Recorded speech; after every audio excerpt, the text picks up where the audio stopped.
आपण पाहत आहात भारतीय जनमत, आपला चॅनल। नमस्कार, मी मानसी धमणेकर। जगाच्या पाठीवर अनेक महिला वेगवेगळ्या क्षेत्रात प्रगती करत आहेत, परंतु घर सांभाळून नोकरी करत असताना आपल्या कार्यस्थळी सुरक्षित वातावरण मिळेल का, असा सवाल आता उपस्थित होत आहे। भारतात वेगवेगळ्या देवींना पूजलं जातं। दुर्गा, काली, आदिशक्ती अशी नारीची वेगवेगळी रूपं, काही सौम्य तर काही रौद्र।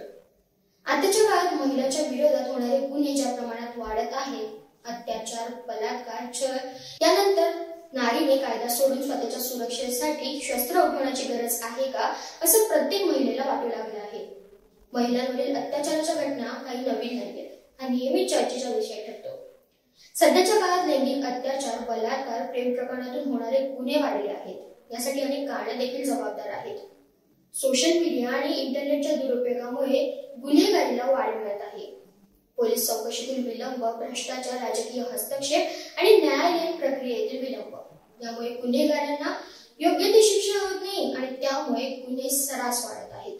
त्यातच आता कोलकाता येथे आर्जिकर मेडिकल कॉलेजमध्ये एका प्रशिक्षणार्थी डॉक्टरवर बलात्कार करून तिची निर्घृणपणे हत्या करण्यात आली। मध्यरात्री 3 ते 6च्या दरम्यान हा अपराध घडला आणि पुन्हा एकदा रक्त सळसळलं। परंतु पुढे काय? आरोपीला कधी अटक होणार? कोणती शिक्षा मिळणार? शिक्षा मिळणार की नाही? की आता सुद्धा आरोपी मोकाटच सुटणार? अजून किती वर्ष आई वडील मुलीच्या हत्येसाठी न्यायालयात न्यायासाठी झगडणार? आणि याला नक्की जबाबदार कोण, असा सवाल आता उपस्थित होत आहे। कोणाच्या मते ती रात्री उशिरा आली म्हणून हे कृत्य झालं, कोणाच्या मते कपडे छोटे होते म्हणून हे घडलं, तर कोणाच्या मते मुलगीच तशी होती, पाबंदी नव्हती म्हणून हे घडलं। पण लोकांचा जीव वाचवणारे, स्वतःच्या जीवाची बाजी लावणारे डॉक्टर्स ना छोटे कपडे होते ना रात्री सर्रास फिरणं होतं। कोणाचा तरी जीव वाचवण्यासाठी झटत असलेल्या डॉक्टर मोहिता स्वतःचा जीव वाचवण्यात मात्र अपयशी ठरल्या। तिच्या डोळ्यातून रक्त येत होतं, हातापायावर, अंगावर अनेक जखमा होत्या। तो क्षण तिच्यासाठी भयानक होता, हा विचार सुद्धा करत नाही।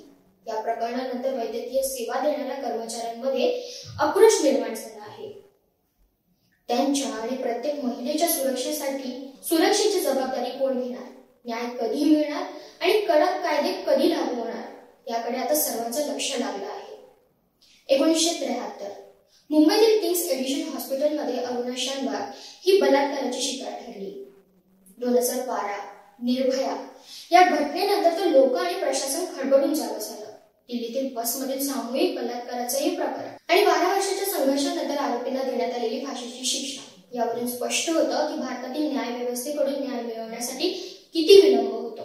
2013 जस्मिन दिल्लीतील इंग्लिश मीडियम स्कूलच्या विद्यार्थिनीवर बलात्कार करण्यात आला। 2013 गँगरेप मुंबईतील महिला लोकल ट्रेनमध्ये बलात्काराची शिकार ठरली। 2015 पालघुटीची घटना, 17 वर्षीय मुलीवर बलात्कार करून तिची हत्या करण्यात आली। 2016 उपेंद्र यादव प्रकरण, बिहारमध्ये 19 वर्षीय मुलीवर बलात्कार करून तिची हत्या करण्यात आली। 2017 मुलुंड प्रकरण, मुंबईतील 21 वर्षीय मुलीवर बलात्कार करण्यात आला।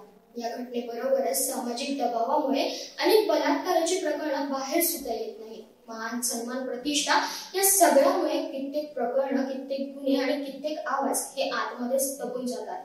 मान, सन्मान, प्रतिष्ठा या सगळ्यामुळे कित्येक प्रकरणं, कित्येक आवाज, कित्येक गुन्हे हे आतमध्येच दबून जातात। कमेंटमध्ये नक्की कळवा यावर तुमचं काय मत आहे।